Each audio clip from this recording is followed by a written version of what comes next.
And she's got a little story to tell the people. Let's listen. You faced a lot of racism growing up in Columbus, Ohio. How did that shape you? Sometimes we would go from, tree shade to get back to the apartment. My brother and I, my mom, with bags. And my mom would go, don't look. She'd pull us away. Because there is someone hanging from a tree. Oh. And they have a memorial for it now, where you can see where people were and left. And it triggers me today to see that a voice can be silenced. And if a white family supported a black, they're gonna get burned down or killed or lynched as well. You faced a lot. Yeah. She was born in, I think it was 1947.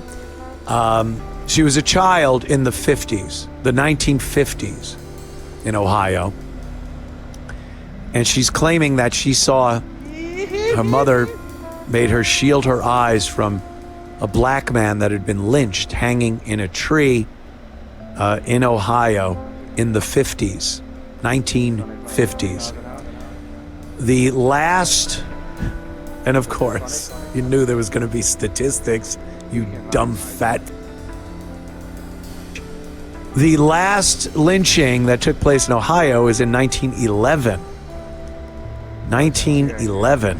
And I don't even know if that was a white guy or a black guy. Plenty of white people were lynched back in the lynching days.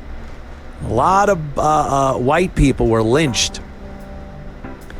And many lynchings that happened weren't because they were black or because the people doing the lynching were racist. Maybe they were. But a lot of these lynchings, not everyone, I'm sure some of them were purely because, hey, boy. But most of the lynchings that happened were because the justice system just didn't move quickly enough for the people in these towns. A lot of them had circuit court judges, and it's like, well, lock them up, and when the judge makes the rounds and comes back in a few months, he'll go on trial, or they'll arraign him, and then he'll sit for a few more months, and the judge goes around and to these every little podunk town didn't have a courthouse with a judge. So the traveling judge would go around to some of these towns. And the population was like, what? A child, a little white child, and it's a black dude, and yeah, that would make it worse back in those days. But it doesn't excuse what he did. It doesn't make, because the people are more apt to lynch a black guy that murdered a kid. It doesn't mean they're doing it because of his color. They weren't lynching. Hi, this is Anthony Cumia. Hello, I'm Gavin McInnes. And together we're Compound Censored. And we would like you to subscribe with this deal using this promo code right below me right now. Do it, because it's very entertaining. Person in town, they did something. They did something heinous. And the population of wherever they lived didn't want to sit around and wait for the law to administer justice. So they did it themselves. And that was a lot of lynchings that happened. Unknown, no more. The story of Cleveland's only documented lynching victim, chased and killed in 1911 after stealing cherries from a West Side orchard. So it's not even that the last lynching in Cleveland was in 1911. It's the only lynching. Cleveland, Ohio had one lynching in 1911. And, you could say maybe the punishment didn't fit the crime, stealing some cherries. But one innocent. Yeah, that's it. But there's Pam Grier. Pam Grier, victim, lynching. Everything's from over 100 years ago with these. Pam Grier never saw a lynching. Liar. Liar. Oh my God. Oh my God. You want to see some real delusion here? This black woman here, she's dressed like the Queen of Wakanda. You know, this tells me right here that you're a racist, that you hate white people. If you saw someone walking around with an SS uniform, you would probably go, oh, that guy probably doesn't like Jews. I could kind of figure that out. When I see black women dressed like they're the queen of some African nation, I assume they cannot stand white people. And I think my assumption's correct. I really do. So this woman is delusional to the umpteenth level. And again, I've said this before. It's this you have to deflect from the truth. The truth is so painful, so unbelievably painful, that they have to come up with these scenarios that make them feel better about themselves, and they're just blatant lies. But they have to say these things over and over again in order to keep the truth away. That maybe I'm not good enough. Maybe we aren't beautiful. Maybe we aren't kings and queens. Maybe we aren't best suited for these jobs. And you got to get that out of your head. So you come up with these delusional stories, delusions of grandeur.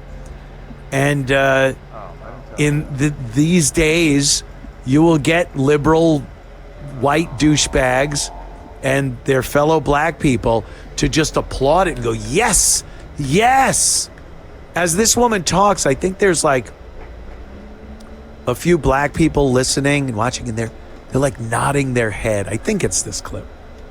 And it's just retarded. Let's watch.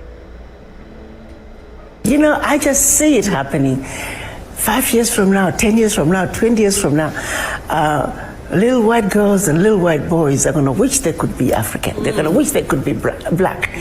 There's something in the air that's reminding black people that you are the origin of humanity, and that what you have,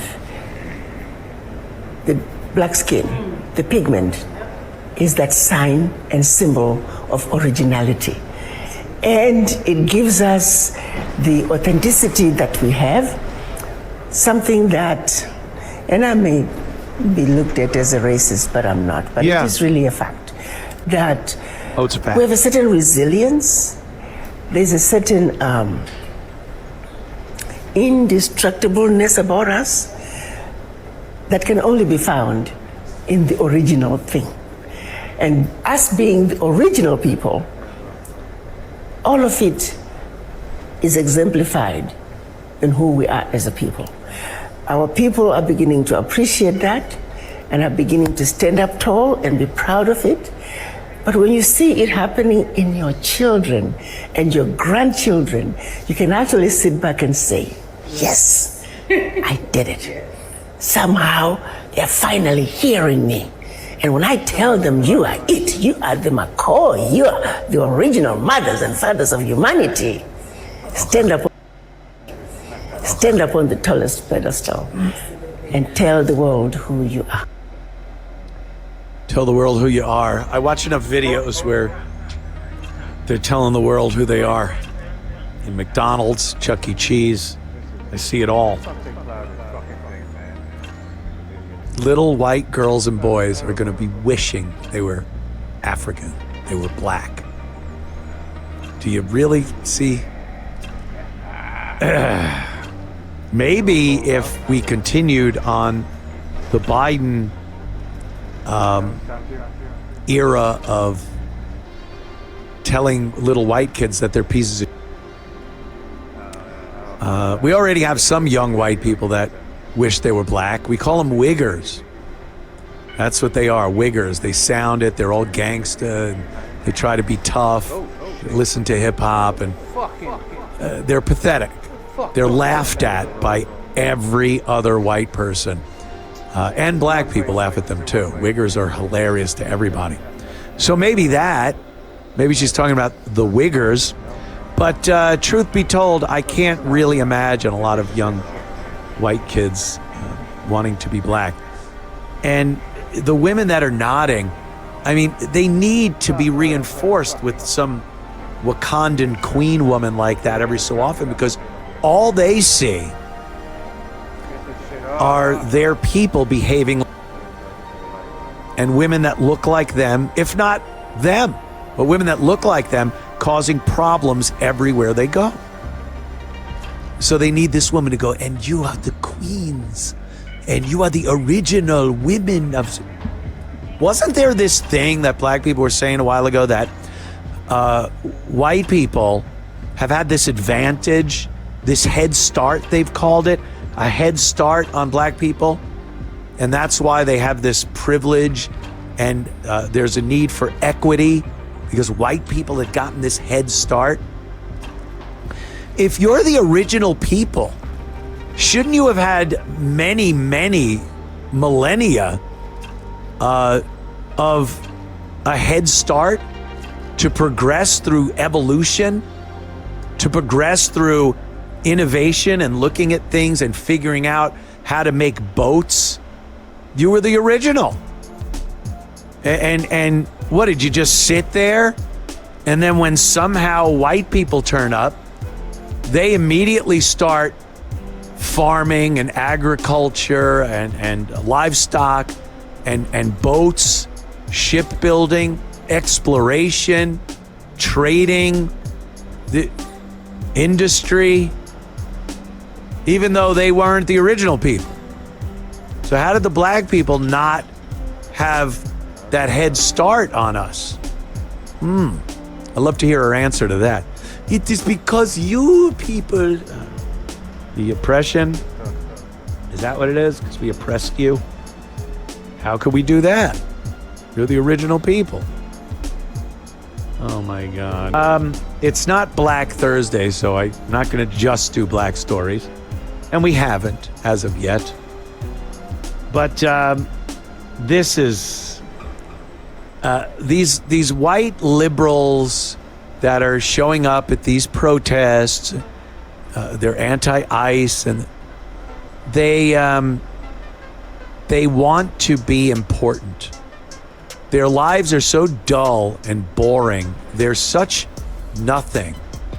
They're so inconsequential. Like today, I said today was supposedly that we're all taking off from work, and you watch how you try to get along without us, and no one noticed. It was a day like any other day. They're worthless people. If they work at all, they're baristas in Starbucks. And Starbucks has plenty of them. They'll just call up someone else that isn't taking the day off to show you. They remind me of the videos you see of little kids when they run away. You're like, oh, what happened? Daddy wouldn't give you your toy, so you're running away? Yeah. And they like packed a little suitcase and they leave, and the father goes, okay, bye. And they drag it halfway down the sidewalk, turn around, run back crying. It's hilarious. It's funny. That's who they are. They don't have anything. They're inconsequential. And they want to believe they're important. And this Renee Good, that pretty much offed herself by driving toward a cop, she's like a hero to them. And the whole story that ICE is a bunch of murderers, and look out, maybe you're next, maybe they'll kill you. And it's just not happening. They're not just indiscriminately killing people that are peacefully protesting. So they believe this, that they are putting themselves in danger for a greater good. They want to make it seem like that's what it is. I'm selfless, I'm wonderful, I'm strong, and I will face death to stand up for my Somali and Hispanic neighbors.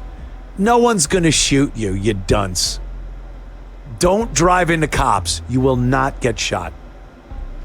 So they're making these videos like a last will and testament, like a last statement when they go to these protests, because I may be killed by these murderers. Here's one of them. Here's a liberal white douche in Minnesota making a video. Look at it's mom. Look at this mom. All right. This is a message from my mom. If I am executed by ICE officers today, Executed. it will not be because of anything that I did. Oh, okay. I want you to know a couple things. First, I don't carry weapons on me. Good. Second, I won't be holding any signs. There will be no indication from me that I'm a violent person or a threat to anyone. Good. I do not plan on following anyone. I do not plan on screaming or shouting or even speaking to anyone. Good. I am there to observe and document. This is a historical moment for me in my lifetime, for the state of Minnesota, and Pause no matter right there. what the outcome is. See, she wants it to be historical. She wants to be part of history. She really thinks that's what she's doing. She's doing something so important, so selfless, literally putting herself in front of bullets for the cause, because she's going to be on the right side of history. Meanwhile, she starts the video out by saying things she won't do. I'm not carrying a weapon. I won't be carrying signs. I'm not going to be violent. I'm not causing trouble. I'm not yelling. I'm not. Yeah, bravo. That's how you're supposed to act when you're, protesting. You can even hold the sign, but that's how you're supposed to act. And you know what won't happen if you adhere to the rules that you said you're going to adhere to? You won't get shot. You don't even have to tell your mother in this video if I'm executed, because you're doing all the things to not get shot. If you said, I'm going to get in my vehicle and try to run over a law enforcement, then you have a very a good video here for telling your mom that when I'm executed, here's what happened. I tried to run over a cop. But, she said the very things you need to do to not get shot.